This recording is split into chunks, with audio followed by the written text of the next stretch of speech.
everyone. Good morning, good afternoon, and good evening. Welcome to Live It Up, the show where we explore and discuss how to take your life to that next level and beyond. We cover health, wealth, relationships, and how to create a life that feels good, because after all, that's what we want. We want to feel good in life.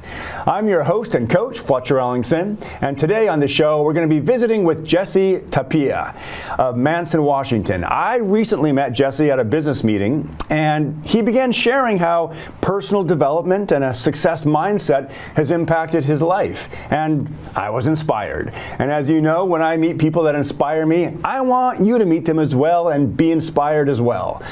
But before we get to the interview, I do want to remind you that if you have questions you'd like to ask me and have me answer on or off the air, you can email those directly to me at fletcher@fletcherellingson.com. And if we use your question on the show, I'm going to send you a copy of my Amazon best-selling book called The Practice of Feeling Good. If you've been following this show and you want to learn more about personal development and how to take on your life in a more powerful way, then grab a copy of my book. And you can also visit me at my website, fletcherellingson.com. Now, I want to let you know that I understand life is full of ups and downs. It's full of wins and losses, joys and challenges. It can be difficult to navigate life sometimes. But I also want you to know that the secret to feeling good isn't in avoiding the difficult moments. It's in maximizing and amplifying the good ones. My friend Gene Sherritt, who was recently on the show with me, he introduced me to a quote by Robert Louis Stevenson, which reminds us to focus on what truly matters. The quote says, "Make the most of the best and the least of the worst." When life offers you something beautiful like love, laughter, connection, or opportunity, let's embrace it. Let's soak it in. Let's be present and let it fuel our spirit. At the same time, we know hardships are going to arise, but instead of dwelling on them, we find ways to minimize their impact. We learn the lesson, and instead of resisting the pain, we can release the pain. And how do we do that? Well, we can cry about it. We can scream about it. We can talk about it or journal about it. It's a mixture of exploration and expression. You see, every day we have a choice to magnify the positive or shrink the negative. It's not about ignoring reality. It's about choosing perspective. So, will you let obstacles define you, or will you rise above them? So, join me and let's focus on the good. Let's seek joy. Let gratitude be our guide. The more you cherish what's right in your life, the less power the struggles will have over you. So make the most of the best and the least of the worst. I'm glad you're here today. Stay with us as we sit down to talk with Jesse about what else? Mindset.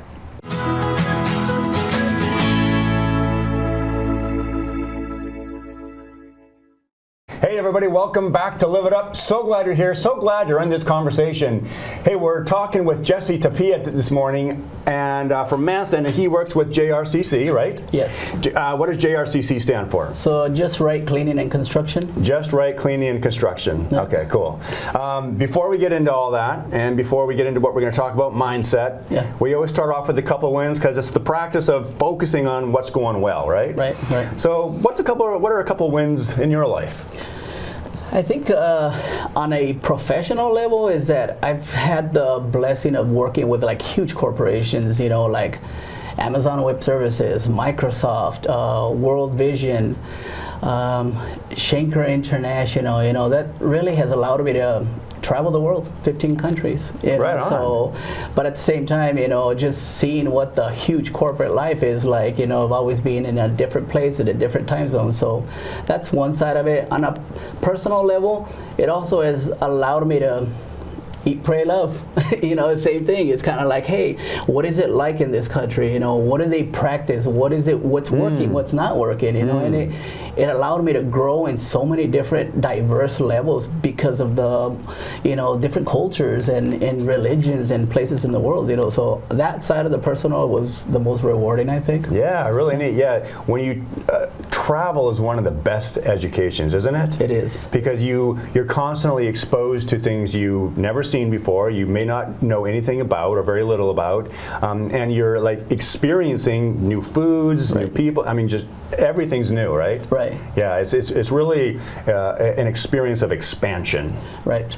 And you don't know what you don't know. Yes. Right? Until you're there, and a 3-year-old kid will teach you something that you never even thought about because they're going through an extreme different difficulty that you ever imagined, and now they're teaching you. Yeah. You know, so. Yeah, I like that. When we travel, we have lots of different teachers. Right. Yeah, Right. very cool. So tell us a little bit about JRCC, what it stands for, and what they do. Yeah, and earlier I heard you talking about, you know, that life just throws, things at you, unexpected emergencies, disasters, trials, tribulations, circumstances, and it's how you deal with it, right? Yeah. In my job as a business development manager, I'm dealing with mitigation, and restoration of people's emergencies in their homes and their businesses, water damage, floods, fires, smoke, mold, asbestos, and putting everything back together. This is their livelihood, their business, or their home. It's like, in a way, you're helping these people get through the worst of the worst that they can go through, but putting it back together as fast as possible so they can be back to comfortable. Yeah, because when those types of things happen, it's a big deal. Like, it is a major life interrupter. Right. Right. So it's neat that you can be involved, like. Helping people through a time of extreme need, right? Right. When people maybe are feeling desperate, they're not thinking clearly, right? And they're uncertain about how this is all going to get put back together. Right. And it's not like we're wired or know what to do in the moment of a disaster or a catastrophe. Your emotions, your feelings are all over the place. Your life is sometimes lost, in those materials, and it's okay. We're here for you. Support, encourage you. You're seeing them crying, and you become compassionate. You become more involved with them. But at the same time, it's like, hey, I still have a focus. I have a priority. We gotta do this for you. Let's do it, right? Yeah. So you get motivated too. Yeah, and so those are what the crews of JRCC do. They go and restore. We restore, and I like to say it as you relieve whatever has happened. We're going to repair it and then renew it. It's like a 3 prong type of thing, and for me it's like, it's amazing because in the end you could say we're becoming heroes for those people, and they'll remember that, versus they may have gone the wrong way about it and have a horrible experience, so there is a lot of risk with it, but I love what I do. It's a passion, Yeah, that's great when you love what you do. I looked up the company JRCC online, and one of the things that stuck out, because there's lots of restoration companies, right? But one of the things that stuck out was on their home page, it said, let me see if I have it here in my notes, but it said something about what we do. They said what we do, we restore, but we live and work by the golden rule. The golden rule, right? Do unto others as you have them do unto you. Right. And I thought that was pretty cool. It says something about a company to lead with that type of sentiment, because that sets a really high bar. It does, and it changes lives. They're instilling family values, you're changing lives, you're becoming a caring and compassionate company, because I just happened to go into that business and bought something yesterday, and I've known them for 20 years, or I went to high school with them in Waterville, and all of a sudden here they are in a moment of despair, and it's like, hey, I got your back, I know what to do, I'm actually at the right place at the right time, and intuitively, I get guided into some situations that it's like, oh my God, Jesse, I haven't seen you in 20 years, and here you are all of a sudden, and you're right, it is a company that focuses on that, because we are seeing people's lives per se just broken down, or at the lowest bottom in some cases. Yeah. How long have you been working with them? I've only been with them now going on 3 months, and it was one of those things for me that it was the dream job that I always wanted, and it took me so many hoops and loops to try and get to it. And I did manifest it. I did manifest it many, many years ago, that I wanted a company with the same values, same, ethics, and, to put things together, and that's what my life has been, is just kind of working in that direction. And before you know it, it's like, here's a company that's going to offer me to do something, to just talk to people and help them, whenever they need something. Yeah. And it's one of those things like, man, I pinch myself. It's like, how did I end up? Oh, that's right, I did ask for it many years ago, Right, so it's been in the works, like it's been coming toward you, right? Right. Like all your, everything you've been doing in your life has been kind of preparing you for this thing that you've been wanting. Yeah, and you nailed it. It's like the jobs that I've had in my life, the things that I've decided to do way before I even thought about it, brought me back to become an expert in this. And it's like, there's nothing I need to actually learn. I actually do this day in and day out with my eyes closed, and it's naturally coming out of me. And it's like, well, here's a job for you that we just made up, sent from heaven. It's like, oh, great, thank you, I'll take it. Yeah, so right it's on. amazing. Yeah, right on. I love when we are open to possibilities instead of closed off. Yeah. It's remarkable what can occur, right? It's this way of being called open and willing. Right. And when we lead with those two qualities, man, life can really turn out pleasant, right? Well, what you put out is what you get back. Yeah. And truly, I live by that. It's like, hey, and it does start with your thoughts and your mindset, but at the same time, it's like, we control the exterior by what we think and what we believe and want in life. If it's going to be negative, well, what do you think is going to happen? You're going to be stuck in that. But if it's positive, and I can see myself, I believe, I trust in myself, I love myself, I know I can do this, all of a sudden here comes down a straight path, something coming at you. I'm like, you ask and you shall receive, That's right. And it works that way, you're right. Yeah. And I mean, sometimes we have to be patient, right? Right. But we also have to be in action, and it sounds like you've been a person that's consistently in action. Would you say that's accurate? Before the age of 18, I wasn't. I was just like lost. I was exploring and making mistakes, and not knowing what I was doing, my direction, blaming people and my culture. Mm-hmm. Maybe it was maybe it was the way that my parents didn't know what to do. But at the same time, it's like you're lost, you're confused. But there was a moment in my life where I was so just lost that I ended up in a path that I was like, this is not where I want to be. And that's where I discovered that side of, okay, well, maybe there is a better way of doing things, and I could see myself becoming better, or a higher version of myself. Yeah. I like saying that. Yeah. And it's like, even at 18, it's like, well, what do I need to do? There was no internet, well, there was internet, but not so common where you could just research, hey, how do I become the highest version of myself? No, you don't have that, So it was trial and error. It was failing forward. I like using that a lot. I failed forward so many times, but I got up. And I'm like, okay, I'm not going to do that again. Lesson learned, So Yes. You get to the point where it's like, well, wait, I did find a book. Wait, I did find somebody that actually has the same thoughts or ideas or mentality. Wait, there is other places in the world, as I started traveling, that actually had this already, and who would have thought, and third world countries, being practiced from ancient, teachings, it's like, well, maybe I'm not looking in the right places. So you're right, it kind of pushed me into exploring more, because I was lost. I was unhappy. I was sad. I was, heading down a path that just, where it's heading, and it's like, well, I don't want to be here no more, I love that. So what was really important for you is this level of contrast. Right. You became aware of how I'm living right now, or what's happening in my life doesn't feel good, it's not fulfilling. So you had that, like, you were gaining some knowledge, right? And then that set you up for the next chapter of your life, which we're going to get to right after the commercial break. So stick around.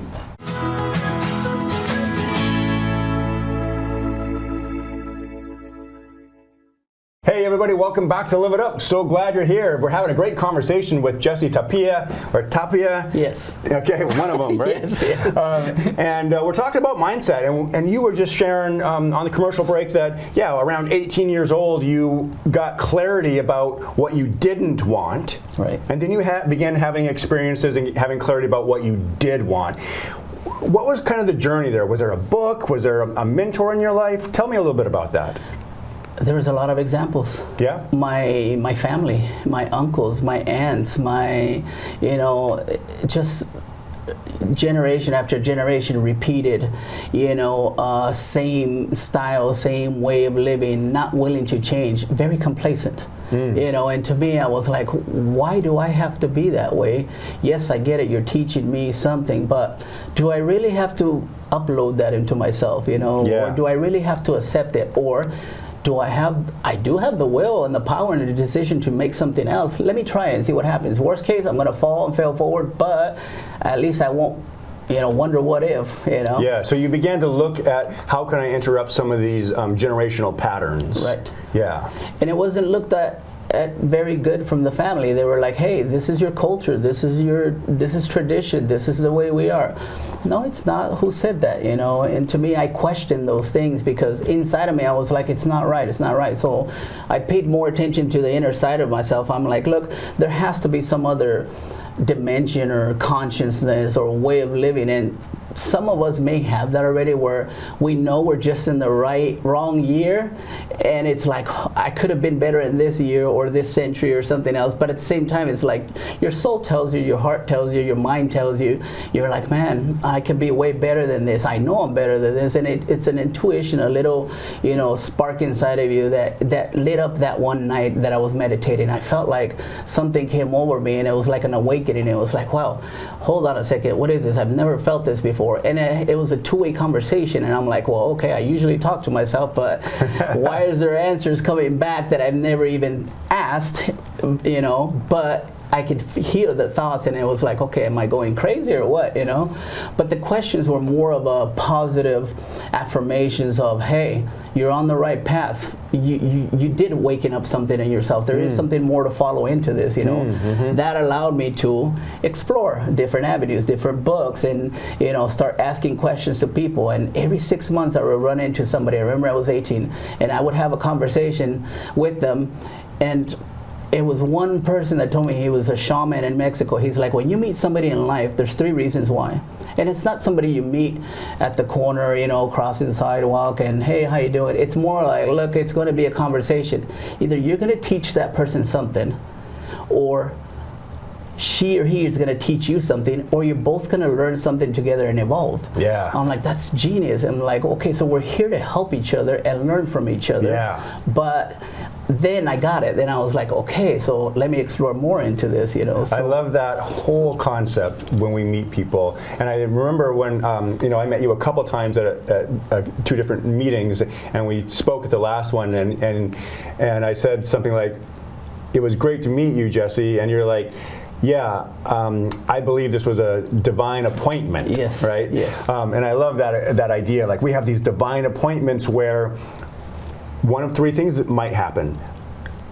I might teach somebody something, that other person might teach me something, right. Or we might discover something together, right? Or amplify an idea together. Yes. And I love that what you just said about those 3 things. It makes me excited to meet more people from that paradigm. Like, ooh, what am I going to learn? Right. Or here's an opportunity for me to contribute. Or what are we going to figure out together? Right. That's exciting. Yeah, and it's not something that's preordained or just like planned. And that's the beautiful part, because if you don't get what you're supposed to get that moment, or pass it, or pay it forward, it's going to bounce from you and it's going to go to somebody else. Because collectively, as a humanity, as a race, I mean, politics, religion, culture, segregations, it's becoming a collective, insanity now. People don't know what to trust anymore. Yeah. So there has to be something else. And that way I looked at that, I was like, well, there is other people that actually think like me, probably are scared to say it. If you would have said it in the 50s or 60s, you probably would have been, I'm not going to say it, but, reprimanded in many different ways, versus now social media has brought it up to, it's like, hey, there's not 1 or 2 of us, there's millions of us around the world that think just like me. And people that listen to us today is like, look, they may have been thinking about it for 40, 50, 60 years. Inside of it, they had it, but this could be the moment, you know. And I think about them like, if I share something, it will reach out to somebody and it will awaken them for the first time. And others, I'm like, oh my God, I have been thinking that for many years, and I just didn't know how to put it into words. And you know, so that's the situation I look at it. Again, we're doing the same thing right now. Yes. Three things could happen. We're learning from each other, or we're giving each other something back, but it's happening out there too to people, you know. It's like just by us having a conversation. Yeah, by having a conversation. Conversations are so important. We create through language. Right. Everything we do in our life, from the moment we get up, there's language that's preceding all of our actions. Now, we're not necessarily aware of it because it's habitual thinking, right? So, because it's a habit, we don't have to put energy into it. It's happening. But with the most mundane things, there's language that's occurring before it. So that leads us to the opportunity, like, oh, if there's something else I want to create in my life that I haven't created yet, Right. what has to happen? Oh, language. Right. And we see that all the time. Like, you might say, gosh, you know what? I want to buy a new house. Right. Or I want to get a new job. Right. Or I want to have this experience. Right. The language always comes first, which allows for the possibility of that thing occurring in the physical world. Right. And now some people might listen to this and say, oh, that's BS, Fletcher. But what I want to suggest is that that's how we've been creating our entire life. Right. When we get present to it, we can just become more effective. Right. Yeah? It's true. And look, there's a born on date for every one of us, and there's a last, day in this earth. None of those matter. It's that little dash in between. What are we doing while we're here? What are we focusing on? Yeah. What are we doing in life? And to answer that question, whether it is communication, but it starts with a thought. Mm-hmm. Your thoughts, nobody hears. And I can guarantee you 80 or 90% of those thoughts that you have in your mind, if they're all negative, anger, rage, fear, hate, it's leading down one path, and then your feelings get affected, and then you become, without a heart, and then you become more and more dark versus, it's going to end down in a psychopathic kind of way versus, hey, the positive side is going to be like love and gratitude and appreciation and, sharing and caring and compassionate, and you're leveling up. You're leveling up. And what that leads to is the highest version of yourself. When you look at the highest, teachers in life, the Dalai Lamas, the Martin Luther Kings, if you believe in, in Christ, or however you look at it, the universe and our energy, our goal is to become the highest version of ourselves. But your thoughts impact everything on the outside. You bring to your life and you manifest into your life what you speak out and what you act and what you feel. So when people say, I've reached the highest epitome in money and my career and I've traveled the world, but they're still sad. Yeah. They're still unhappy. There's still something missing, and they don't know what it is. It's because materials are temporary pleasures. Yes. The interior fruits of your spirit, the finding yourself, the highest version of yourself, that is the true key and goal that I found in life from traveling the world. I'm like, oh my God. So I'm happy if I'm poor, and I'm happy if I'm rich. I'm happy if I have a job or not, because it's not impacting me, Yeah. What you're talking about is, what I speak a lot about is, it's a practice. Yes. It's a practice of feeling good. Yeah. Unrelated to your external circumstance. Right.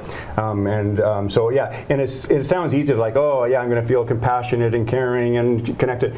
It's all a practice, though. Yes. And so that's our opportunity on this time on our earth, is to practice. It is. Jesse, great to meet you. Unfortunately, we have to wrap up, but we'll have you back again and talk some more. And now it's time for you to get out there, be a source of kindness, be a source of contribution. You do have something to offer this world, and I believe in you.